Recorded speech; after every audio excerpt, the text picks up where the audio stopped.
Okay. Good morning. I actually have to see. There you go.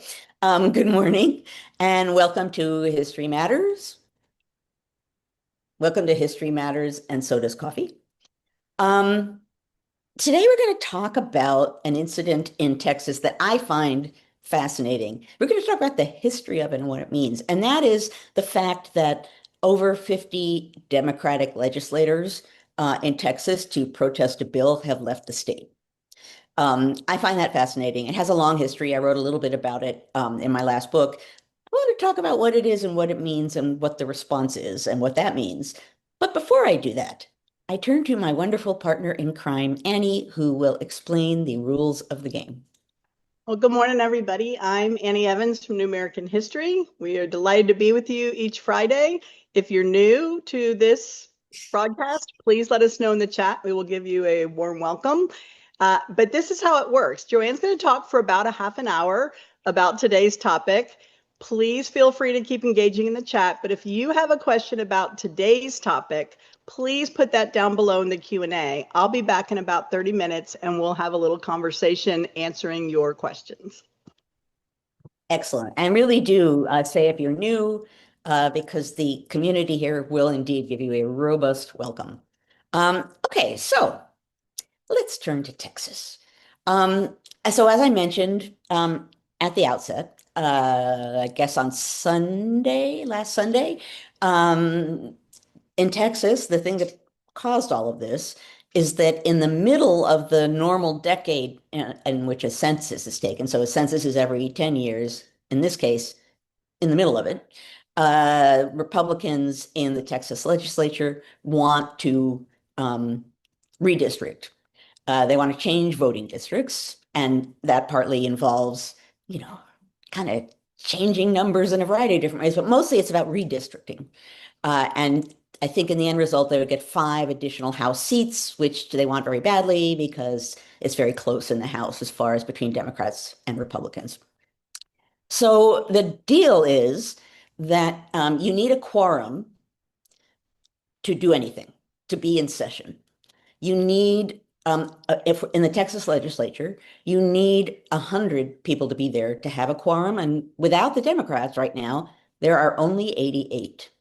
So indeed, the Democrats leaving and leaving the state is holding up legislation. And Governor Abbott is in the press every day yelling about it, and it's become an issue. And I suspect it is going to become more of an issue before it becomes less of an issue, because of some of what I'm going to talk about today.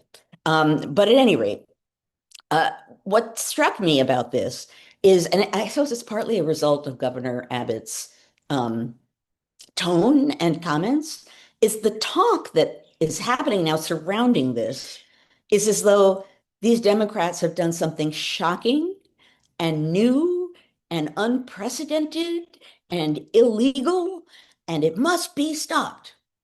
It's worth calling the FBI against them, right? So there's this sense that this violates some standard that has never been broken before.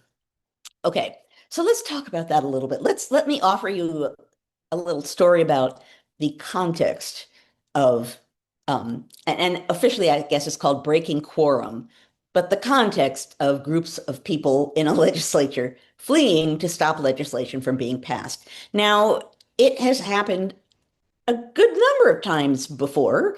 I'm going to offer you some examples of that in a moment. The reason why people do it actually it's kind of obvious. The reason why people do it is in part to hold up legislation, but you can't assume you could stay away forever. So it's not necessarily an attempt to stop legislation. Sometimes in the past, it's managed to get softened language in a bill, which is some kind of a victory. But it's also a really effective way to highlight something that's going on in that state legislature. So if you really feel that what's going on is really wrong and there's no way that you can find within the system to do it, you say, okay, basically nuclear option, we're going to leave. We can't allow this to happen. And while we're gone, we're going to have press conferences and we're going to point to this. We're going to show why.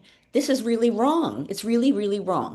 So those things doesn't stop legislation, but it may delay and soften it and highlight something that the people who are gone consider to be really wrong. So you can see that there's a logic behind it. And it also just registers protest, right? So if you're a member of a legislature and something is happening that you feel is deeply wrong or immoral, you don't want to have to, you one thing you might want to do is, I don't want to have anything to do with this. Of course, it might be good to vote against it, but if you know that you're going to lose, you can find another way to protest. So at any rate, this is not new, but that's why people do it. Now, in the past, and actually in the present, generally speaking, legislatures have measures that are there of their own to punish members for absence, right? Like some in some states they impose a fine. Like I think these Texas legislatures are being fined $500 a day, I think, and that has happened before, and that's in a number of states. There are a variety of things like that that are intended to punish people, members of a legislature who are absent, who are not there. Now, that's a state matter, right? Typically, it's the matter of a legislature, right? And the sergeant at arms, one of the things that a sergeant at arms does is corral missing members of that Congress in the state, right? So if you look at the antebellum Congress, there are many instances in which there's, I don't know, an important bill coming up or something, and members of Congress are like off whatever they did in that time period, drinking or talking or whatever, and the sergeant at arms would go out and drag them back. There's even a quote, I think, from someone that says, they get dragged back in, they're not fully dressed, they're not shaven. So, that's part of what a sergeant at arms does is impose order. But all of this is regulated by rules that apply to the state legislatures and the national legislature, and is in writing as a regular process. Now, as I said, this isn't, you know it isn't new because in part it's addressed in constitutions, in some constitutions and also within these regulations for state legislatures. But as I said, because of where I started, because it puts a spotlight on something happening on a state level, and because it delays something that people have great objections to, it can be really useful. So let's look a little bit at how this was deployed in the past.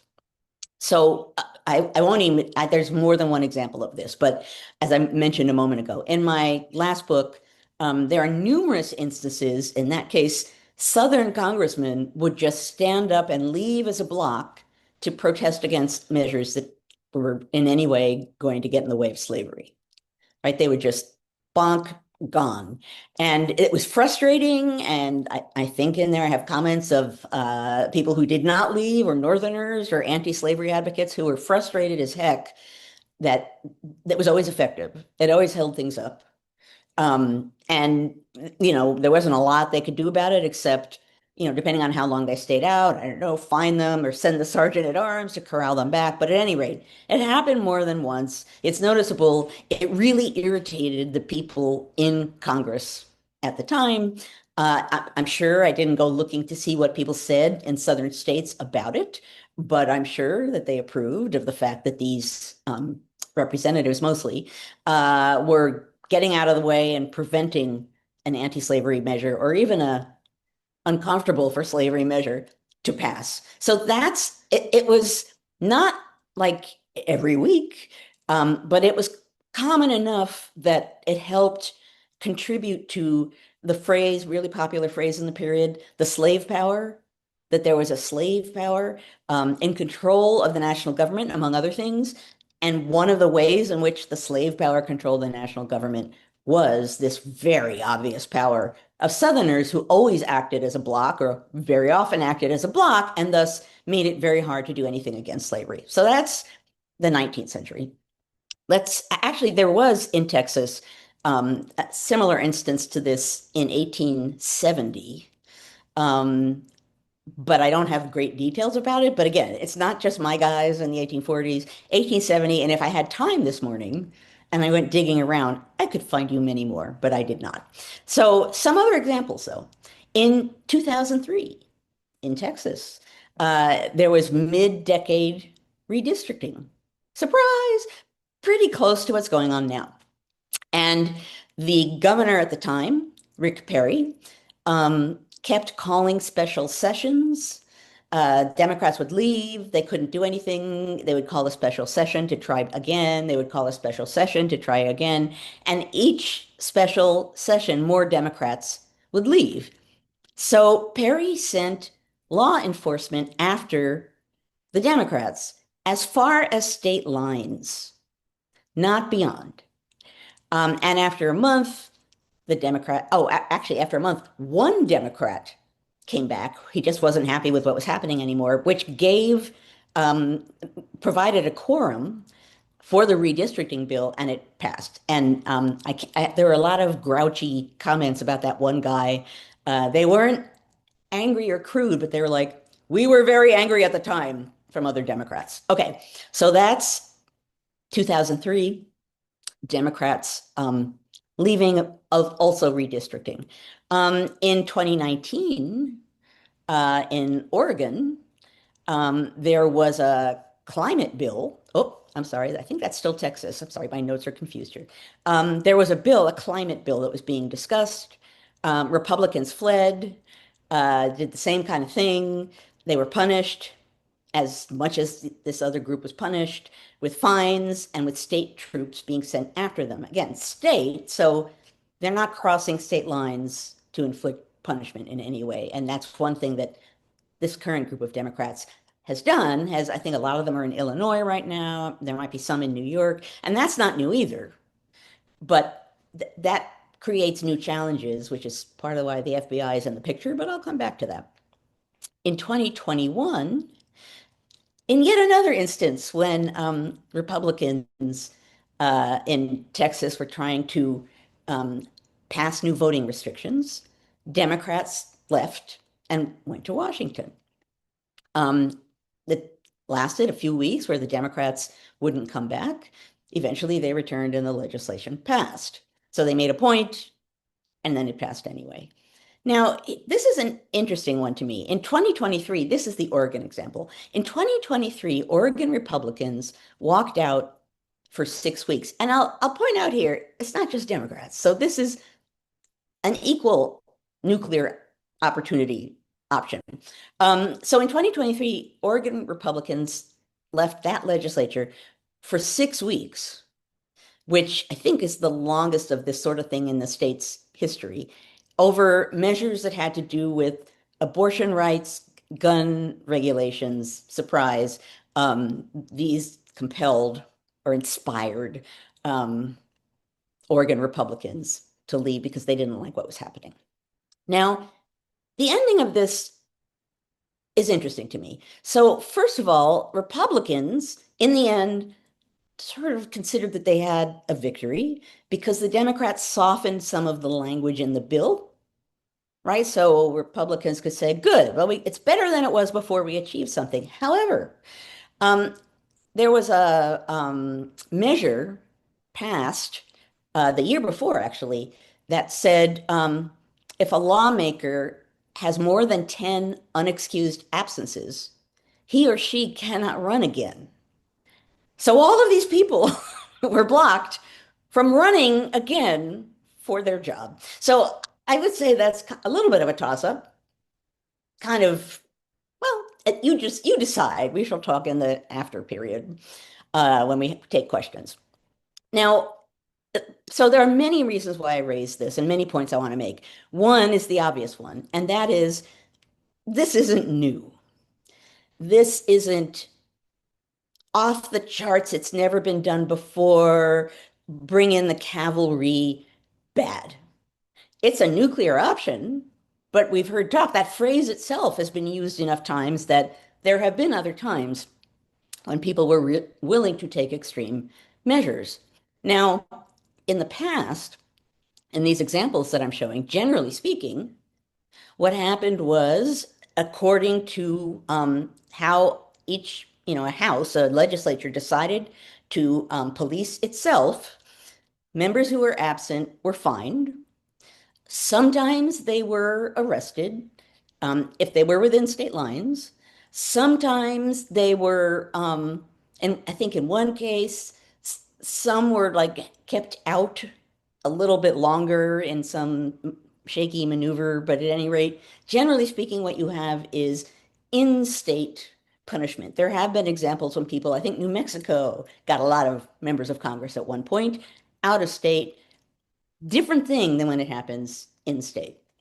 Out of state becomes tricky, which is part of what we're seeing now. So I partly wanted to talk about this because it's frustrating to me that some of the language that's coming out of Texas and some of the response to it is acting as though this is an unprecedented outrage. And as I said a moment ago, the cavalry must be called in. How can this be happening? And as with many things we talk about here on History Matters, history matters. Right? History offers context. And in this case, I'm not going to, hold forth on how to fix this situation. But what I will say is what history says is whatever happens now, think about how extreme it is and what that extremity means, because this isn't some kind of new horrible sin. I don't want to say it's a tradition, it's a known practice that happens in legislatures from at least from the antebellum period. I haven't researched this before that point, but at any rate, a long, long time people have been doing this. So watch the extreme language that's coming out of Texas from Governor Abbott, who is angry, for good reason. He wants this to pass. These people are preventing what he wants from happening, and he's threatening all sorts of punishments because he wants them back. Now, the threats, kind of like the walkout, do are partly to get attention, like I'm giving them right now, right? I'm going to call the FBI. I'm going to ask the Texas Supreme Court to take the Democratic leader out of the legislature. I'm going to expel all of them and replace them. He's making all kinds of, big claims about what he's going to do. And obviously, they attract attention. They're extreme. The FBI in particular, that's an interesting one. To justify it, he is saying that by accepting contributions from people who are supporting members of Congress while they are away from home and while they are not at their jobs and while they are not getting congressional pay and while they are being charged $500 a day, the charge is that that's bribery, as I understand it. That is something that has not been proven. That the Congress, as with all of the congressmen in the stories I've told, generally speaking, they're not criminals. In state, they get arrested as the doctrine, as the rules say, but it isn't something that you call in the FBI and bring it in, get the helicopters. This is not that kind of situation. Um, so, uh, so that's part of why I wanted to do this. It's not some kind of new amazing practice that justifies extreme behavior. Also, to me, that very fact, the fact that there's talk of calling in the FBI, and I will make the point here, there's talk.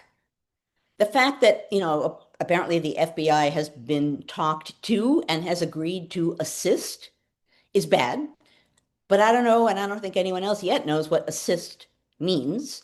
And calling for the Texas Supreme Court to pull a Democratic leader out of Congress is a horrible thing to ask for, is extreme. But as far as I know, it's a request. So kind of like some of the things happening on the national stage, some of what's happening now is an attempt to get attention, to make clear supposedly the sin of the other, and to make yourself look powerful, right? So some of what's happening now fits into that vein. However, and this is my second point, um, those kinds of claims, those extreme, like, here's what I want to do claims, are very representative of the politics of this moment, right? With many Republicans moving further and further away from democratic norms. Um, and thus far, as I said, requests, not action, but the things that I'm stating here, calling in the FBI, we've moved away from democratic norms. We've moved away from, I don't like this. This is bad. Let's call in the sergeant at arms. Oh, they left the state. Okay, we're going to find them.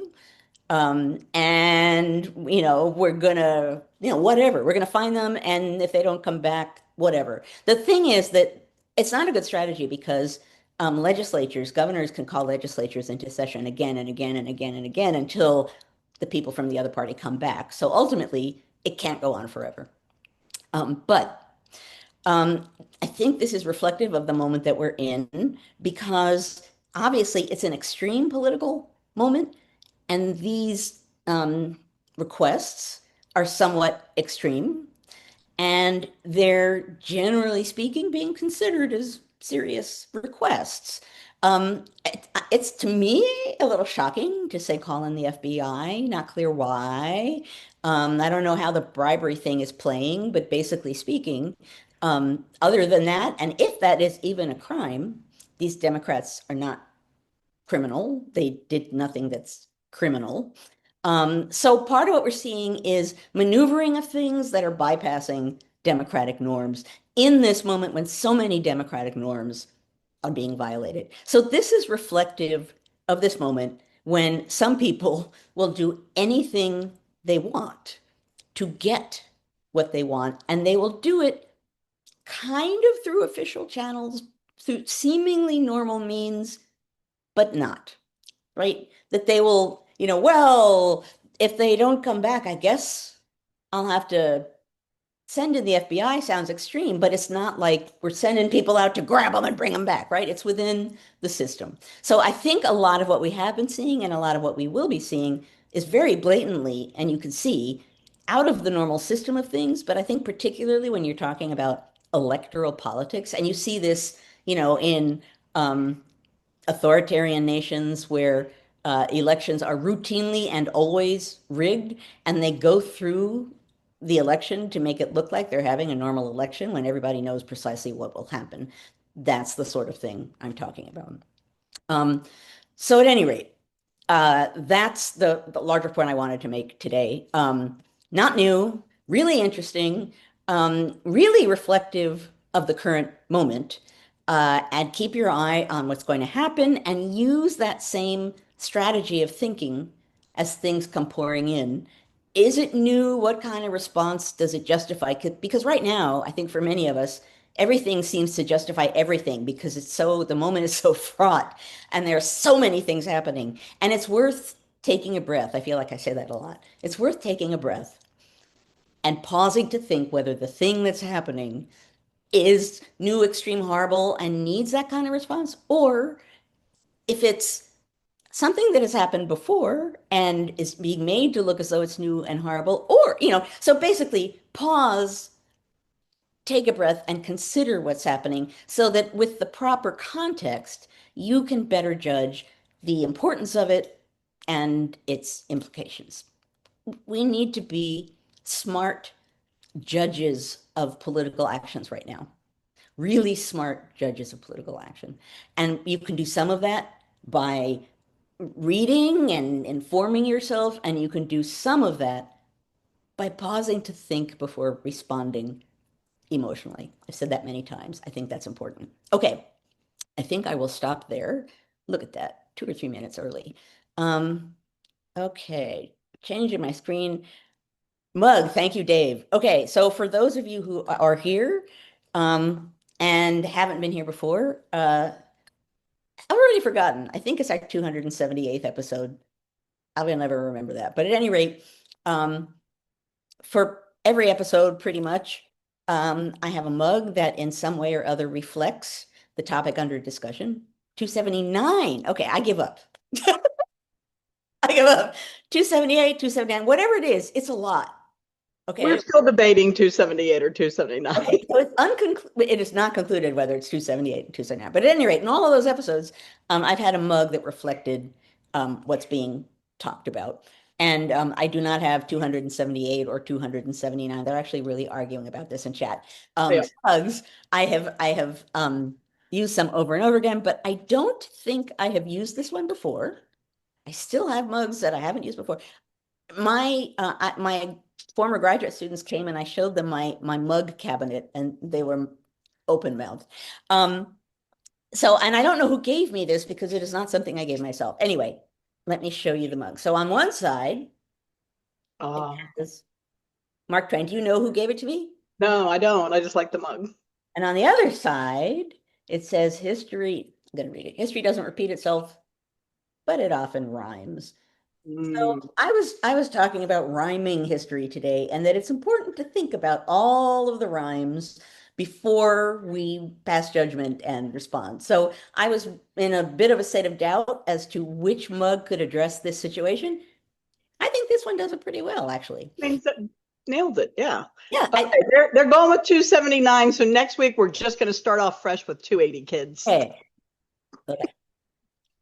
All Now, right. do we know who gave me the? Oh, that is what. So Dale, you gave it to me? Dale. Okay. Dale, thank you. Dale. I feel horrible because I kept no record.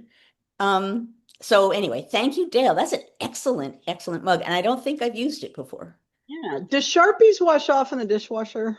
Like, I wonder if once people start telling you who gave it to you, if you could write like Dale underneath, Oh yeah, and then we could start tracking it. I That's kind of fun. ink pens will work. So if I put like interesting, there are markers for ceramics. Yeah. Interesting. That would Okay, be fun to start labeling on the bottom when people start. At tell this us. point, I have like 892 mugs, so That means you're a teacher. I I guess so. All teachers get mugs for gifts. So, Tags with right. string. So we've got great questions as always. I'm going to jump right in with our good friend Rich Houston. He says, "What is your take on the idea that the Democrats should respond to the Texas initiative by adopting more extreme gerrymandering in the Democratic-controlled states?" That's a really good point. I think I had it jotted down on my piece of paper, so thank you for bringing it up. Then you get cascading redistricting. And here's the thing. So redistricting redistricting, census every 10 years, and that affects districting. And that's the way constitutionally it's supposed to work. If you start doing that halfway through the 10-year point, there's nothing to stop you from doing it every 2 years, every 3 years, and any place can do it. And then you end up having really serious questions about the legitimacy of your representatives and the meaning of your vote. And this pretty much eats away at the roots of just the basic democratic process and the ability of a populace to actually believe in representation and free and fair voting. Now, it is true. I think California and New York, there might be others by now, have said, okay, if you're going to do that, then we're going to do the same thing. Um, what's interesting about that to me, it makes me think back, because I'm a historian, so of course it does, to the mid and late 1850s. Because what happened then was you had Southerners for a very long time, using violence and doing all of these things to get their way and get what they want. And then the Republican Party came up and said, you know what? We're going to push back. It's not going to be the same. We are going to maybe not jump up and punch them in the face, but we're not going to just sit down. We're going to stand up. And I think that my book starts with three members of Congress talking about accepting dual challenges because they feel humiliated and they have to do something. So there you have an instance where there are Northerners who elect to Congress people who have essentially pledged. There was, a common refrain at the time was that these Democratic members of Congress were there to, I'm sorry, Republican members of Congress were there to fight the slave power, right? That was like their motto. So they're sent to Congress, these Republicans, these in a new party, to fight the slave power, to fight. And that changes the dynamic of things. The reason why this is, on the one hand, fascinating and on the other hand, problematic. So the fascinating part of it is when you ask for representatives to take stronger action, that is a way to get representatives who take stronger action, right? Because ultimately, in one way or another, thus far, we the people have the power to pick who represents us. In that time, in 1855, 1856, people were electing more aggressive Northerners to Congress, explicitly telling them, okay, we want you to fight back. Now, that's great. And the dynamic changed, and the Southerners no longer had free reign. And ultimately, not because of that, but it didn't help, we had a civil war. So I'm not saying we're on the road to a civil war, but it's always tricky using antebellum examples for things because that outcome we know. Very different circumstance now, but given that everybody is constantly harping about civil war, which I think is problematic to harp about, that's a problematic example. But the larger point remains, right? Which is that at some point, when people are trampled on, they say, you know what? Why are we the ones following the rules and they're not? And in Congress for a long time, the Northerners were following the rules, following the rules. And when something bad happened, when a Southerner violated a rule, the Northerners basically, even if someone said, we need to do that back, Northerners would say, no, like defend the institution of Congress, defend the regulations of Congress. We do not behave that way. And that went on for a long time, but that does nothing to change the imbalance of having one group of people who are willing to violate rules to get what they want, and another group of people who want to obey the rules that are being violated. We've been in that case for a while. And the group that says they're going to obey the rules ends up feeling like the caretakers or the guardian of democracy. And there's good reason for that. But it's an imbalance of power, and we are in a moment like that where a real question is, so what do you do in that moment? I said many times in different ways before here, you can't keep marching along doing the same things you've always done and think in the circumstances that we're in now that somehow there's going to be a different outcome. I do think there needs to be different kinds of politics, probably more aggressive politics. I don't know what that means. I hope that people who actually are doing the politics would think about that. But this is a moment where you can't just assume what you have always done is going to be good because you're going to end up being the people obeying the rules while other people are violating them. And you don't want to just throw rules to the wind, but you can't just stand where you were before with your arms crossed and assume it's going to do anything if the other side doesn't care about the rules. So I think uh, Democrats need to think about this in this way. This is the playing field, although it's no game. If one side doesn't care about rules, what does the other side do? And the answer is not just go along listening to rules in the same way we always did. It's okay, we have to change our attitude. Maybe we have to change what we're doing in some way that is not inherently anti-democratic. And again, if these people are saying, let's redistrict, that's not good. It's not a good example to follow, but you can feel the justification for it, right? So anyway, we're at that kind of moment right now, and I don't think there's an easy answer, but I do think, generally speaking, Democrats need to really not assume that what they've done before will work again in this situation because this is a new kind of situation. The perfect storm of everything coming together now, that's a new and different thing. Yeah. Good question, Rich, to start us off. Okay, Pax, who has been very, very vocal in the chat today, love Pax. Pax says, so if let's say 11 Dems have to come back for whatever reason, they still could prevent a quorum. Maybe they could rotate the 11 reps to mitigate the downside of staying gone. Repeat the question to me. They're saying if 11 Dems have to come back for whatever reason, couldn't they still prevent a quorum? They could sort of rotate the 11 people to mitigate. Well, I mean, I suppose they could. If you had 11 there, then the problem solved. So I guess I don't know. If you send 11 back and leave the other 40 or so out, then the 11 are there and they have the quorum. And if they come back but aren't in their seat, then, you have the sergeant at arms and laws that govern the legislature to bring them back. So I don't know if that's the best strategy. Um, Again, I think this is part of why this topic fascinated me so much. Because I know, as I reported, it's happened many times before, but never at a time where I've been so focused on congressional politics.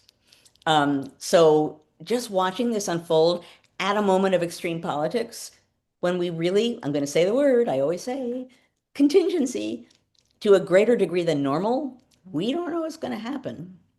That this is a fascinating and alarming moment to be thinking about politics in. Yeah. I said that I put in the chat, they could just be like middle schoolers and the 11 could come back, but then every 5 seconds they could say, I need a bathroom break. Getting up and going, because that's No, what no. If they does. get a bathroom break, then the sergeant at arms is bonk, They so can't deny them the right for comfort break. I mean, that was inhumane. no, no, but that it's a good thought, but I don't think that one's going to work so well. It would be nice Please if, back me up. yeah, yeah. They do it to us all the time. Okay, Jacqueline Houtman, another good friend to this community. She says, I'm struck by how blatant they are about the purpose of the redistricting to gain 5 more seats. Is there precedent for that? Wasn't that the same thing like during the election the last time when he was like, I just need you to find me 11 more seats Blah, in Georgia? blah, votes. Yeah. No, so I mean that idea, of we need more seats, let's do this. Also not new, right? I mean, that's what we talked about last week was gerrymandering, right? I believe it was. We talked Yeah. about gerrymandering. Okay, so that's directly tied to this. That's messing around with districting and creating these weird shaped districts so that the voting is how you want the voting to be. And very often, that's voting that privileges white voters. And that's why the Voting Rights Act is floating along back there. That's why in the past we've acted to try and prevent blatant racist districting. So that's not new, sadly. The attempt to district so that people who are not white are disadvantaged, that's not a new story. That's an old story. The question is, what's surrounding that and how is that playing out? Yeah. Thank you, Jacqueline and Pax, for those really good questions. Okay, our good buddy Troy asks, historically, have independent, appropriately trained, nonpartisan redistricting committees proven successful in other states? I'm gonna, I have to repeat because I end up looking at chat to catch up, Mhm. and I missed the question. He's asking historically, have there actually been any independent, appropriately trained, nonpartisan redistricting committees? Like, is that a unicorn or has that actually been successful in other states? No, well, that's how it's supposed to work. And in many states, those committees exist. So before you do all this mess, you have to get rid of them. So it's not a unicorn, right? That's the way it's supposed to work. And that's part of whoever just asked the last question. I think that also how blatantly this is being done. And that's true. But I would say generally, if you're redistricting and if you're gerrymandering, it's probably pretty clear what you're trying to do. So the question is, how are you advertising it or not advertising it? And that, I always come up with paper topics, right? It would be really interesting to look at the rhetoric and language and logic used privately, but I think more interestingly, publicly during these redistricting attempts in the semi-recent past and see what that says about what members of Congress think is going to sell or not going to sell and degrees to which they're sort of masking what they're doing, or as the question suggested, just outright saying what they're doing. Yeah. And I added unicorn when I paraphrased. Troy did not have unicorn. Oh, okay. That was my embellishing. All right. Dave, our good buddy Dave Ari asks, I think in 2021, HR 1, the first bill introduced in the House, was never passed, but it did include language to outlaw gerrymandering. Given federalism, how can the federal government outlaw gerrymandering by various states? Right. Well, each state controls voting within that state. A federal rule or regulation outlawing gerrymandering. I mean, if all of the states agreed that that was a good idea, I suppose. It could happen if it was imposed equally over all of the states. But you're right. One of the points being made about what's going on today, and there are a number of legal experts and academics and others saying this is a state matter, and the federal government should not be messing in a state matter. And that's what this is. So they were protesting against the idea of bringing in the FBI. So yeah, I mean, and I don't know the formal legal response to that question as to what would be in play if that happened. But whatever happened, as with many sort of changes, even significant ones, generally speaking, it has to be approved of and can't just be created without a vote, without people considering it, without from the discretion of the president. That's really not how our government is supposed to work.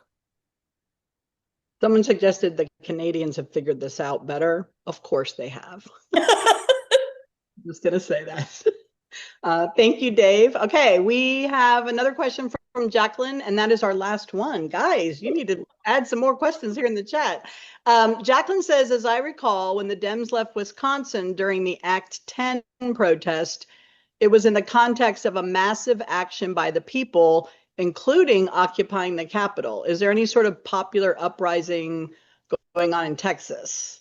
I haven't seen that either. It's a really good point because there can be more of a response than just 50 people leaving the Texas legislature, right? There can be, although, well, protests do some of what leaving does, right? They draw attention to what's going on. In our current climate, when protesting is in some cases being clamped down on in a way that it should not be, because we have that right, that raises all kinds of other questions, which on the one hand, it would highlight this, what is very wrong, which is not allowing people to protest. And on the other hand, people who are protesting would pay that price. So, but it is totally true that mass forms of popular protest, I know there are so many people, when people talk about marches and everything else, there's always a chorus of people that say they don't matter. They don't do anything. They don't change anything. It's just a bunch of middle class people out there doing their thing, and now they're happy with themselves and they go back home. But it does matter because it sends the message that there are a lot of people out there that don't like what's happening, and that matters. That matters to the people in power who rely on the public to keep their power, supposedly. It matters to people who aren't sure what they're thinking about something and they can see other people maybe agreeing with them or maybe disagreeing with them, but helping them figure out what they want. So, no, a march isn't necessarily going to instantly change legislation, but in a government grounded on public opinion, ultimately, it's our government and we give people power and we take it away from people and our opinion matters, then displays of that kind have a deep meaning that matters, and the response to them has a deep meaning that matters. Yeah. All right. Miranda from Illinois says, as a resident of Illinois, I am constantly telling people that we are not the good guys here. We just look at our own gerrymandering state map. She says, how can I separate the idea of needing a viable two-party state in our state government when the oppressed party is Republican? There are many moderates that have voices in our state. So they're kind of the opposite. They are gerrymandered and leaning towards the Democrats, she says. So obviously, depending on who's in power and who isn't, and which parties are at play, since it has not always been a Republican versus Democratic American world that we live in, it is true. The people with power do the gerrymandering. And that is inherently unfair because it deliberately excludes certain kinds of people. The broader answer to that, so if someone, it sounds like if someone is asking this person, is it that this supposed person is asking, can it ever be fair? What is the question that prompts this kind of question Well, to me? he's saying, how do you respond when you've got Democratic controlled states kind of doing the same thing?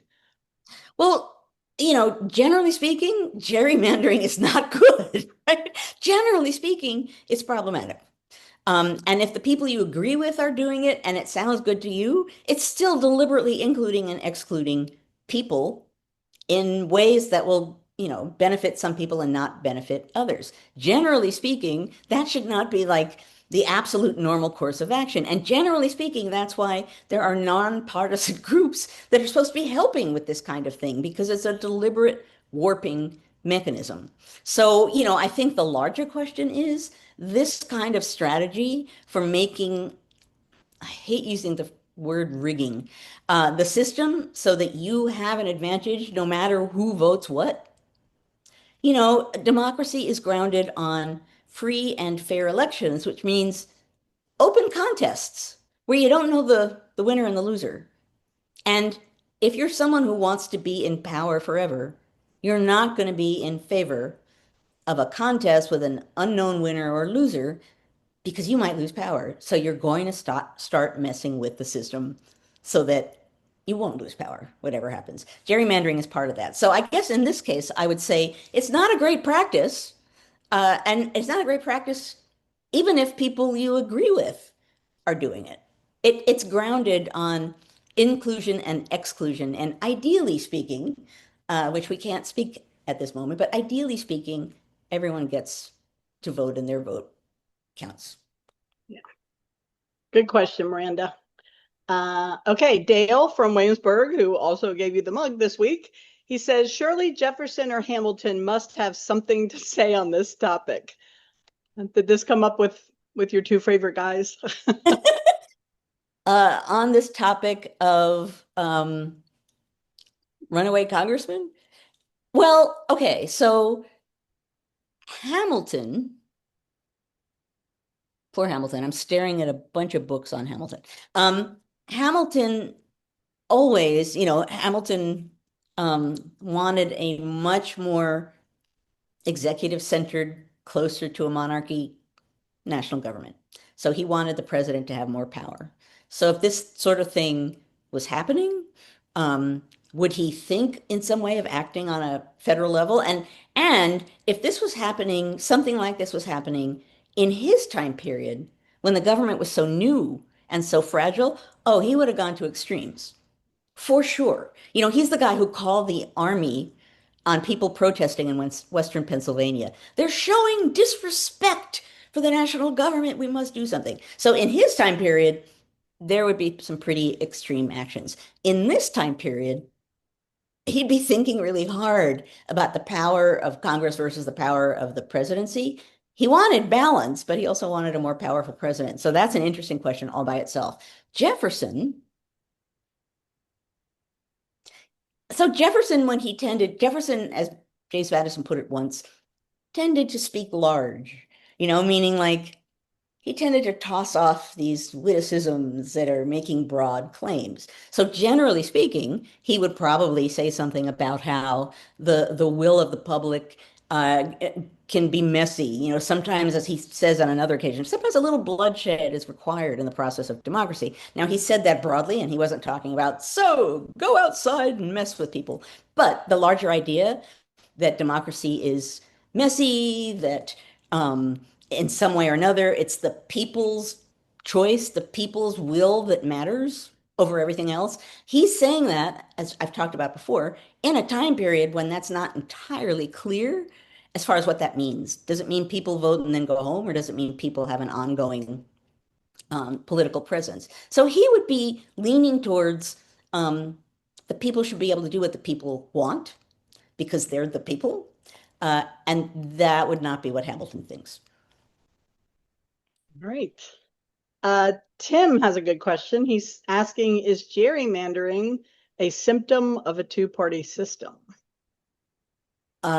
I will hang on to that because I want to respond to one thing I see in the chat, which is a book listed about Jefferson and executive power. That's a big topic as to what happens when you're the guy opposing executive power, you and your friends, and then you become president. That's a problem. So, and I'm not doing this to advertise myself, but another historian, Johann Neem, and I edited a book on this called Jeffersonians in Power. And this is what it was talking about.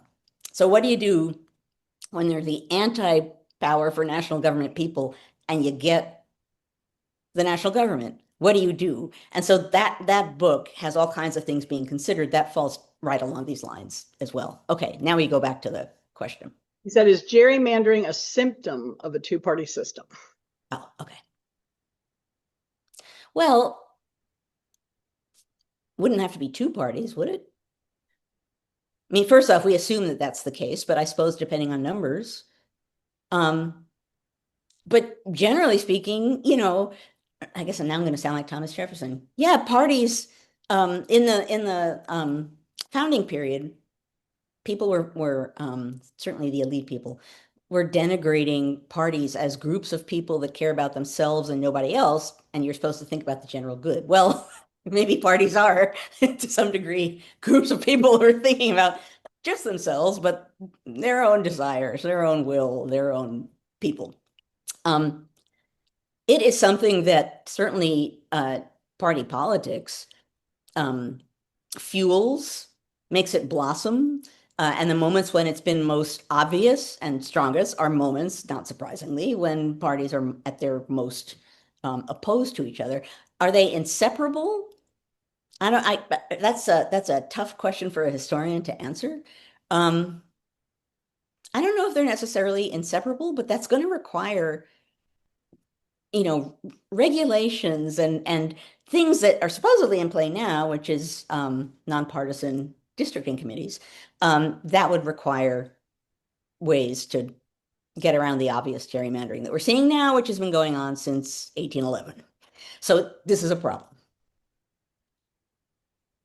All right. You guys suggest, Yep. Okay, we've got time for a couple more, I hope. yes. Dave asked, did gerrymandering become a thing when we found ourselves in a two-party system? Like, did the two-party system sort of create gerrymandering? I think he's asking. Oh, no. Well, no, yes and no. So when it starts, that's a very historian answer. It is. It is. When it started, uh, you could say there were two parties, right? So there were Federalists and Jeffersonian Republicans, and gerrymandering was a product of that, and that was a product of Federalists afraid of losing power and the Jeffersonian Republicans being in control, and so it's the same sort of dynamic. Um, but I wouldn't say so that's the yes part. I wouldn't say that those are like parties where they're organized and everyone knows how everyone else is going to act. So it depends on whether you want to use the definition of what a party is as we understand it, or if what you're really saying is if there are groups of people opposed to each other in a sustained kind of a way, is gerrymandering going to happen? I think you don't have to be in a formal party. You just have to have sides opposed to each other. So the fact that 1811 is before we really had political parties, which comes along really with Andrew Jackson, is part of the answer to that question. Yeah.